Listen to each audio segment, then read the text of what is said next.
बिस्मिल्लाहिर्रहमानिर्रहीम। आप का किचन में अगर ज़रूरत हो तो आप गरम मसाला इस्तेमाल करती हैं, जो कि हमारे खाने के अंदर खुशबू का इजाफ़ा करता है, जायके में निखार पैदा करता है और हमारे खाने को खुशबूदार और खुश जायका बनाता है। अगर आपके किचन में ये चीज़ें मौजूद नहीं हैं तो आप भाग के अपने मोहल्ले की कोने की दुकान से वो मिसालें मंगा लेते हैं। तो हमें कभी ये एहसास नहीं हुआ कि ये मिसालें जो हैं ये बहुत कीमती हैं और क्या इनके लिए कोई जंग हो सकती है, कभी हमने ये सोचा है। तो आज मैं आपको मिसालों की जंग के बारे में बताना चाहता हूँ। हम जब तारीख़ पढ़ते हैं तो हम सुनते हैं जी कि बरसग़ीर में जो पहला यूरोपी एक्सप्लोरर आया वो वास्को डे गामा था, और वो यहाँ पे पहुँचा और उसने आके समुद्री जो रास्ता था, बरह रास्त समुद्री रास्ता यूरोप से हिंदुस्तान तक का उसने दरियाफ्त किया। सवाल पैदा क्या होता है कि आखिर उसने ऐसा किया क्यों? तो उसके पीछे जो कहानी थी वो थी मिसाला जात की। यूरोप के अंदर मिसाला जात जो थे वो बहुत ज़्यादा पसंद किए जाते थे। वो ऊंचे घरानों की जीनत तस्वर किए जाते थे और उनको रखना ऊंचे घराने के होने की अलामत समझा जाता था। इसके अलावा ये मिसाला जात जो है वो बतौर दवाई भी इस्तेमाल होते थे और समझा जाता था कि इसके इंसान के ऊपर अच्छे सेहतमंद असरात पैदा होंगे। उसमें से जो बहुत सारे मिसाला जात थे, लेकिन उसमें से अहम तरीन जो था वो काली मिर्च थी।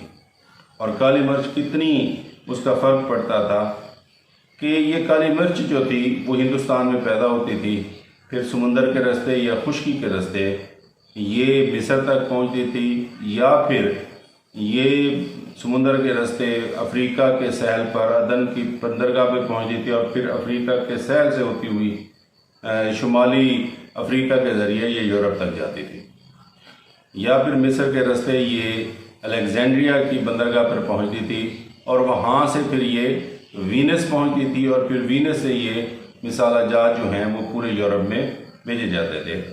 अब ये कितना फ़र्क पड़ता था? 1 किलो काली मिर्च जो थी वो 1 से 2 सोने के सिक्कों में आती थी। फिर ये जब अदन पहुंचती थी या ये अलेक्जेंड्रिया पहुंचती थी तो इसकी कीमत 14 से 18 सोने के सिक्के हो जाती थी, और जब ये वीनस पहुंचती थी तो इसकी कीमत जो है वो 18 से 20 सोने के सिक्के हो जाती थी, और जब बाकी यूरोप में जाती थी तो इसकी कीमत 20 से 30 सोने के सिक्कों के दरमियान होती थी। तो ये इतनी महंगी हो जाती थी, और दरमियान में ये जो रूट था इसके ऊपर तुर्कों का और अरबों का कब्ज़ा था। उनमें से एक अहम ज़मीनी रास्ता जो था वो कुस्तुनतनिया के ज़रिए था।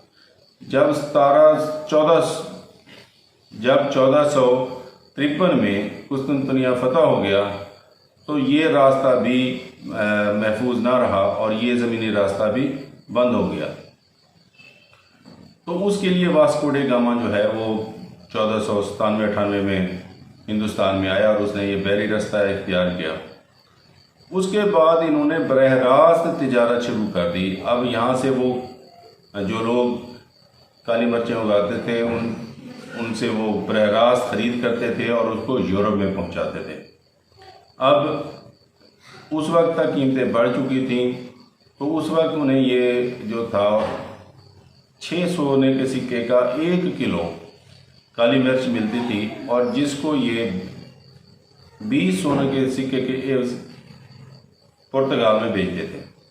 खर्चा शर्चा निकाल के, टैक्सेस निकाल के, और पुर्तगालियों को जो हिफाजत का वो खर्चा देते थे और जो कस्टम ड्यूटी थी और आने जाने के सफरी अखराजात थे उनको निकाल के भी फिर भी उन्हें 90% तक मुनाफा होता था। तो ये मिसाला जात की जंग थी।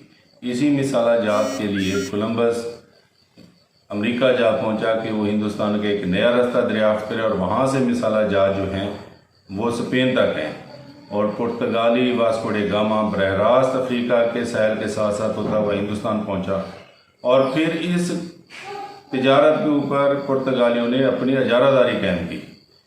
वो अफ्रीका के सैल पर, हिंदुस्तान के सैल पर, इंडोनेशिया और मलेशिया से होते हुए जापान तक उन्होंने अपनी इजारादारी कायम कर ली।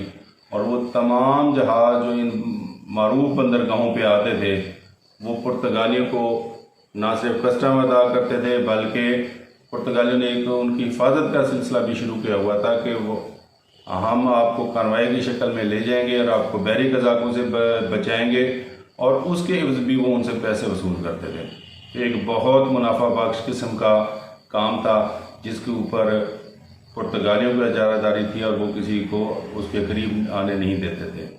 लेकिन फिर ये मसला बना कि उस वक्त पुर्तगाल की आबादी सिर्फ 12 लाख थी। तो इतने बड़े रास्ते को, समुद्री रास्ते को महफूज करने के लिए उनके पास वो मतलूबा तादाद में अफराद ही नहीं थे, ना उनके पास अफरादी कुव्वत थी। नतीजा ये हुआ कि फिर फ्रांसीसी, वलंदेज़ी और अंग्रेज़ों ने, यानी कि ब्रिटिश, फ्रेंच और डच लोगों ने इनको ऐसा ऐसा बेदखल करना शुरू कर दिया। और हिंदुस्तान में सिर्फ गवा एक ऐसी जगह थी जो पुर्तगालियों के पास रही, बाकी तमाम हिंदुस्तान अंग्रेज़ों के कब्ज़े में चला गया। और ऐसा ऐसा मिसाला जहाज की तिजारत भी मुनाफा बख्श ना रही और आज हर जगह बासानी मिसाला जहाज मिल जाते हैं। लेकिन आज से कोई 500 साल पहले तक मिसाला जहाज के लिए दुनिया की दो अजीम सल्तनतें स्पेन और पुर्तगाल के दरमियान एक रस्साकशी जारी थी और हर एक बंदा इन मिसाला जहाज के जो रास्ते थे और जो तिजारत थी उस पर इजारादारी कायम करना चाहता था। शुक्रिया।